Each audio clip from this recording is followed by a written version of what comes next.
14 اور 15 شعبان کی درمیانی رات، جس کو ہمارے ہاں عام طور سے شب برات کہا جاتا ہے، اس کے بھی کچھ احکام ہیں۔ یہ ایک ایسی رات ہے جس کی فضیلت متعدد روایات سے ثابت ہے، اور اس رات میں عبادت کو موجب اجر و ثواب قرار دیا گیا ہے عام راتوں سے زیادہ۔ آج کل بعض حضرات یہ فرماتے ہیں کہ شب برات کی کوئی حقیقت نہیں ہے، یا اس کے بارے میں کوئی صحیح حدیث سے ثابت نہیں ہے۔ یہ بات درست نہیں۔ حقیقت میں شب برات کی فضیلت 17 صحابہ کرام رضی اللہ تعالی عنہما سے روایت ہے، 17 صحابہ کرام سے، تو انہوں نے نبی کریم سرورت عالم صلی اللہ علیہ وسلم کی طرف سے یہ بیان فرمایا کہ اس رات میں عبادت کرنا فضیلت رکھتا ہے۔ ان میں سے بات روایتیں سند کے اعتبار سے کچھ کمزور بھی ہیں، لیکن مجموعہ ان تمام روایتوں کا 17 روایتوں کا یہ بے اثر اور بے بنیاد نہیں۔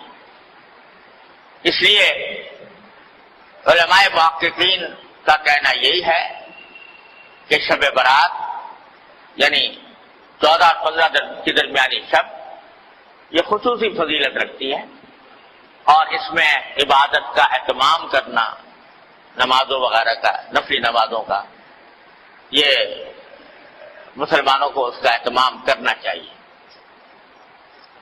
اور اس میں بعض روایتوں سے معلوم ہوتا ہے کہ اللہ تبارک و تعالیٰ کا منادی اس رات میں آواز لگاتا ہے کہ الا هل من مستغفر فاغفر له،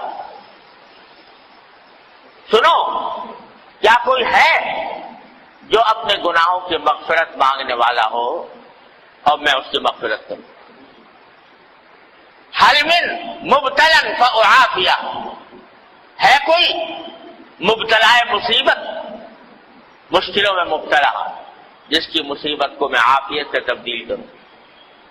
یہ ساری رات اللہ تبارک و تعالیٰ کی طرف سے اعلان ہوتا رہتا ہے۔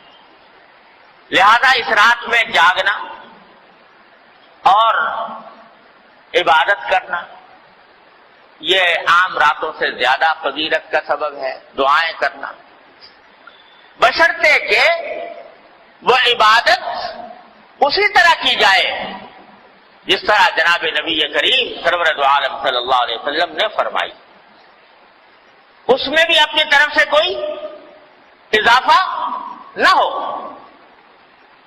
جیسا ابھی میں نے بتایا، مثالیں دی آپ کو کہ اپنی طرف سے اضافہ کوئی شریعت میں مقبول نہیں۔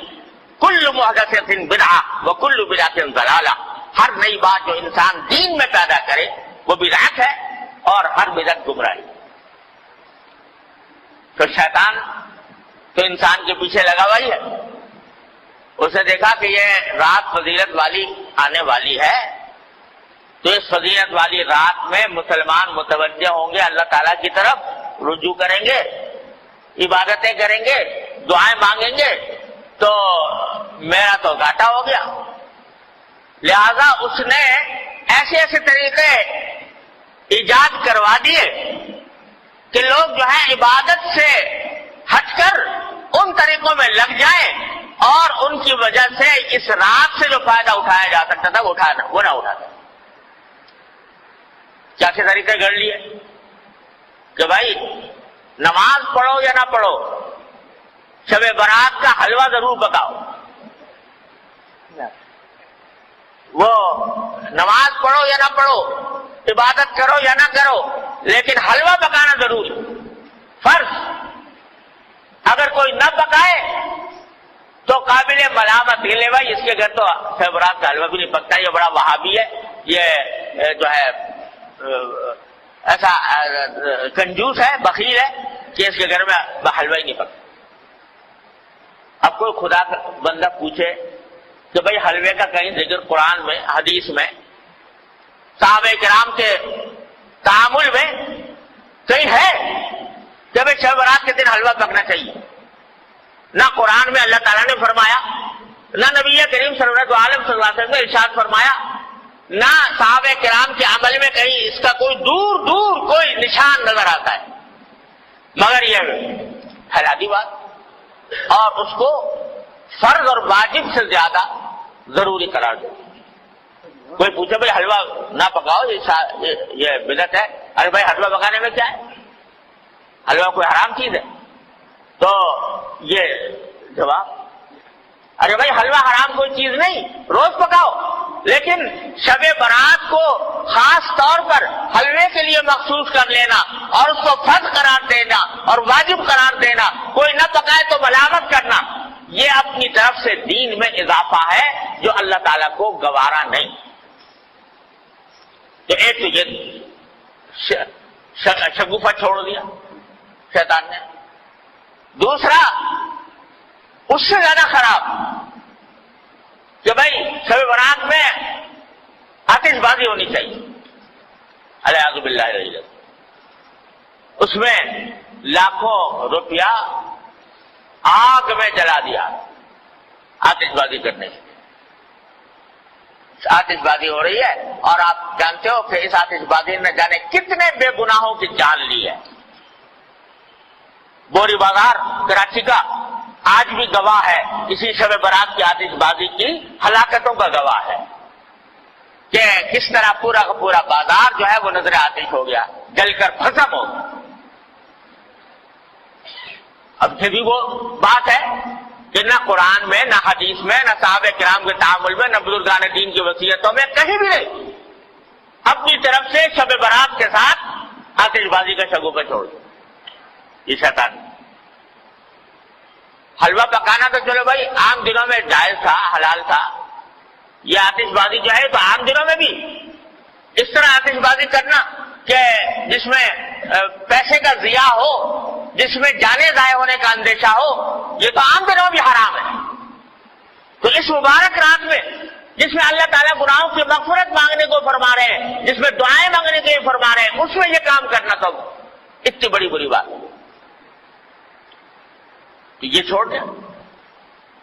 تیسرا یہ کہ بھائی یہ راتیں جو ہوتی ہیں جس میں جاگنے کا حکم دیا گیا ہے عبادتوں کا، اس کا اصل طریقہ یہ ہے کہ آدمی براہ راست اپنے پروردگار کے ساتھ رابطہ اور رشتہ قائم کرے، تنہائی میں، خلوت میں اللہ تبارک و تعالیٰ کی بارگاہ میں حاضر ہو، وہ ہو اور اس کا اللہ ہو، اور وہ اس میں عبادت بھی کرے، سجدے بھی کرے، دعائیں بھی مانگے، تلاوت بھی کرے.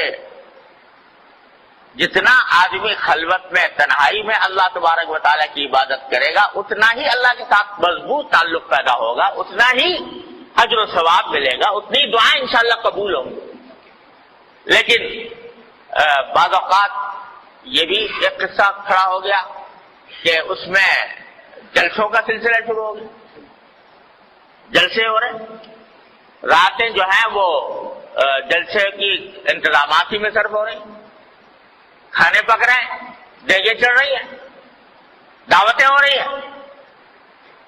تو نتیجہ یہ کہ وہ اوقات جن کا لمحہ لمحہ قیمتی تھا وہ جلسوں کے انتظامات میں صرف ہو رہا ہے، دیگیں چڑھ رہی ہیں، کھانا پک رہا ہے اور لوگ دعوتیں کر رہے ہیں. ارے بھائی یہ اللہ نے رات عطا فرمائی ہے، یہ اس کا جتنا بھی حصہ موقع مل جائے، اچھا تو ہے کہ پوری رات پوری نہ ہو سکے، جتنا موقع مل جائے گوشہ تنہائی میں اپنے اللہ سے رابطہ قائم کرو، جیسا کہ نبی کریم صلی اللہ علیہ وسلم فرماتے.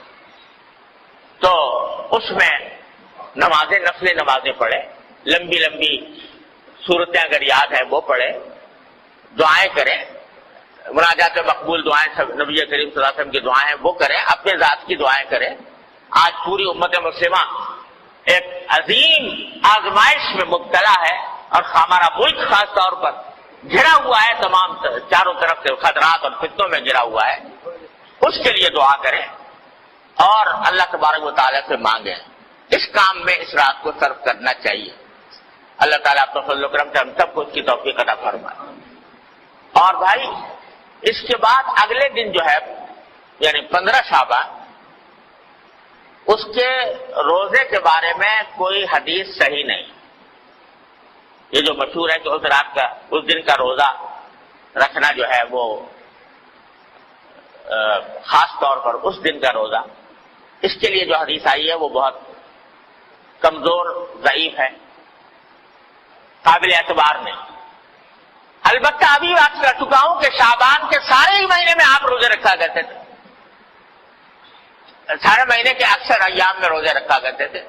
لہذا وہ فضیلت جس طرح آج کے دن کو حاصل ہے، اسی طرح کل کے دن کو بھی حاصل ہے، پرسوں کو بھی حاصل ہے، ترسوں کو بھی حاصل ہے. اور جنہوں میں نہیں رکھ سکے اس دن رکھ لو. لیکن خاص طور سے 15 شعبان کے روزے کی کو زیادہ فضیلت سمجھ کر روزہ رکھنا مناسب نہیں. لیکن سارے شعبان میں جب بھی موقع مل جائے رکھ دیا جائے. اس طرح اس شب برات کو، اس رات کو گزارنا چاہیے. اللہ تبارک و تعالیٰ سے دعائیں کرنی چاہیے.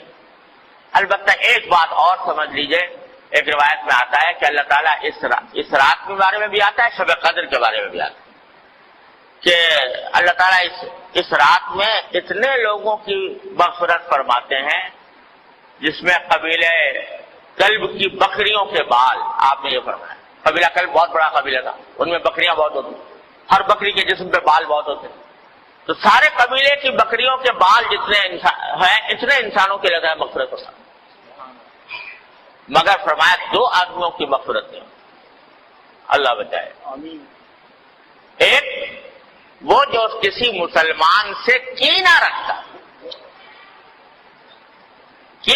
ہو کسی مسلمان سے. کینے کے معنی یہ کہ اس کی بدخواہی پر آمادہ ہو، بلا وجہ اس کو برا سمجھ کر اس کو تکلیف پہنچانے اور اس کو ذلیل کرنے کی فکر میں رہتا ہو. اللہ بچائے. ایک تو اس کے گناہ معاف نہیں ہوتے اس رات. اور ایک فرمایا وہ جو اپنے پاجامہ، شلوار، پتلون جو بھی پہنے ہوئے ہے اس کو ٹخنوں سے نیچے لٹکائے. اللہ بچائے.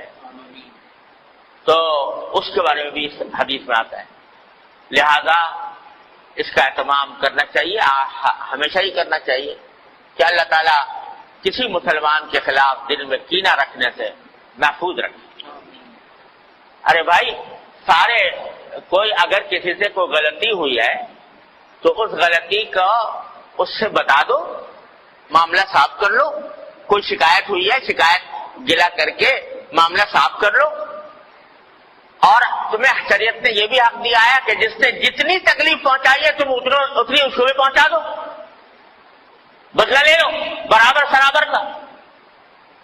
لیکن دل میں کینہ لے کے بیٹھ گئے اور اس کو ہر طرح ذلیل کرنے، خار کرنے، تکلیف پہنچانے، بدخاری کرنے کی فکر میں لگ گئے. یہ چیز جو ہے وہ اتنی بڑی گناہ ہے، اتنا بڑا گناہ ہے کہ اس رات میں بھی معاف نہیں. اسی طرح یہ بھائی آج کل بہت ابتلا ہے اس میں ٹخنوں سے نیچے لٹکانے کا. اللہ تعالیٰ ہر مسلمان کی حفاظت فرمائے. یہ حدیث میں فرمایا کہ یہ اصل میں تکبر کی علامت ہے. یہ اور تکبر ایسی چیز ہے جو اللہ تبارک و تعالیٰ تکبر کو کسی قیمت پر برداشت نہیں کرتا.